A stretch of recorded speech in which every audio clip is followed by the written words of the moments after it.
Vous l'aurez compris, ce soir, nous parlons de relations. Nous avons abordé sous différents prismes le parcours client et son impact sur la qualité de sa relation avec la marque. Eh bien, tournons-nous à présent vers un préalable à cette relation client, celui des relations internes à l'entreprise.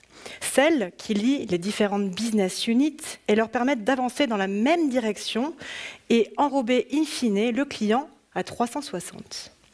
Patrick Ita, cofondateur de Hub CRM, nous propose un exemple qui parlera sans doute à plus d'un, celui de la relation entre les départements sales et marketing.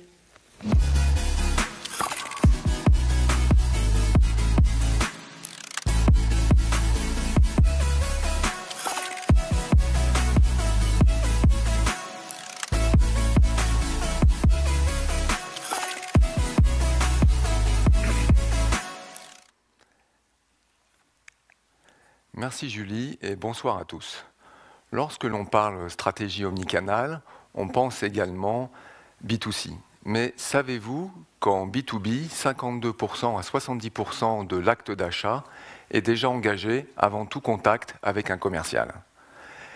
Très souvent, le couple marketing-commercial évolue chacun de son côté. Une union libre en quelque sorte. Et pourtant, cette relation est stratégique dans le déclenchement de l'acte d'achat. Alors ce couple marketing-commercial peut-il vivre une vraie histoire d'amour ou est-il condamné à un éternel « je t'aime moi non plus ». C'est ce que je vous propose de regarder ensemble et maintenant. Alors ce « je t'aime moi non plus » vient principalement qu'il y a un cloisonnement entre les deux départements. Et de ce fait, un ressenti fort de manque d'implication et de considération de part et d'autre. Un peu comme pour un vieux couple.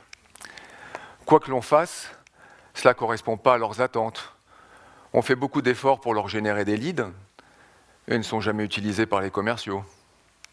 Oui, mais vous ne comprenez pas ce qu'on vous demande. On reçoit déjà pas beaucoup de leads et en plus, ils sont mal qualifiés, voire peu norterés. Je pense que cette situation, vous l'avez déjà vécue car seulement 22% des entreprises considèrent leurs équipes sales et marketing réellement alignés. Alors, comme pour tout couple et problème de couple, on peut faire appel à un thérapeute. Bon, on dirait un coach maintenant. Donc nous avons décidé d'appeler le Dr Love. Et voilà son constat. Probablement, il dirait que les gens du marketing vivent dans un peu trop leur tour d'ivoire, qu'ils sont un peu éloignés des vrais sujets et que leur KPI reste trop théorique. Mais, à contrario, ils disposent aussi trop peu de retour terrain qui leur est fondamental et clé dans la réussite de leur mission. De leur côté, les commerciaux consacrent trop peu de temps au marketing. Bon, en fait, ils n'y croient pas forcément beaucoup.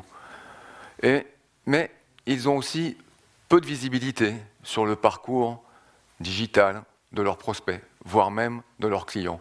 Et puis, on le sait très bien, ils sont drivés par l'atteinte d'objectifs qui sont très court terme et cela ne favorise pas une relation forte entre les équipes.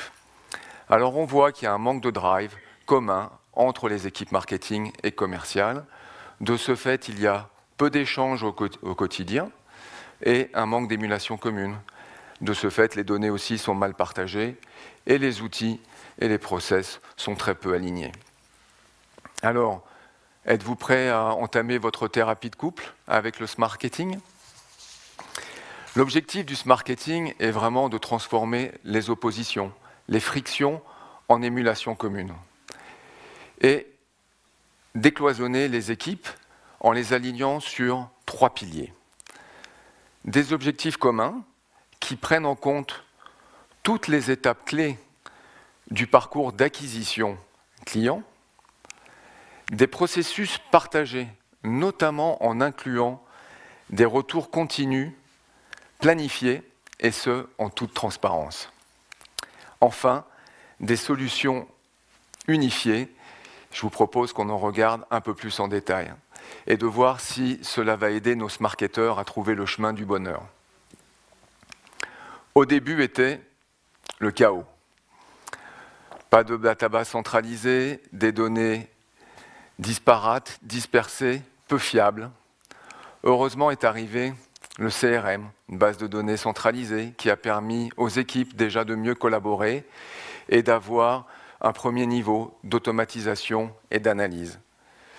Mais pour pouvoir satisfaire le besoin accru de segmentation des audiences, si crucial pour le succès de la génération des campagnes, de nouvelles plateformes sont apparues. Le Data Management Platform, qui permet de centraliser des données tierces parties, et plus récemment, la Customer Data Platform, qui permet d'avoir une historisation complète de toutes les données et donc une meilleure collaboration aussi entre les équipes. Nous avons tous dans notre entourage ces fameux couples modèles, qui sont amoureux comme au premier jour, après plusieurs années de mariage. Mais en connaissez-vous au niveau professionnel? Nous avons la chance d'en côtoyer beaucoup, et ce soir, je voulais partager avec vous l'histoire de Grégory et Léo, qui ont confondé SmartMove. Et ils ont voulu révolutionner ce métier très traditionnel du recrutement, tant sur la partie recruteur que sur la partie candidat. Et dès le début, ils sont partis d'une feuille blanche, et toutes leurs campagnes sont définies ensemble, sales et marketing autour de la même table, que ce soit au niveau des canaux, que ce soit au niveau des cibles. Et chaque campagne est analysée d'une façon concertée pour pouvoir, en temps réel, créer et adapter de nouvelles campagnes. Les résultats sont impressionnants, je vous laisse les lire, plus de 300% en nombre de clics, plus de 70% en taux de conversion et en nombre de leads. Alors, est-ce que vous aussi voulez rejoindre la communauté des Smarketers ? Merci beaucoup.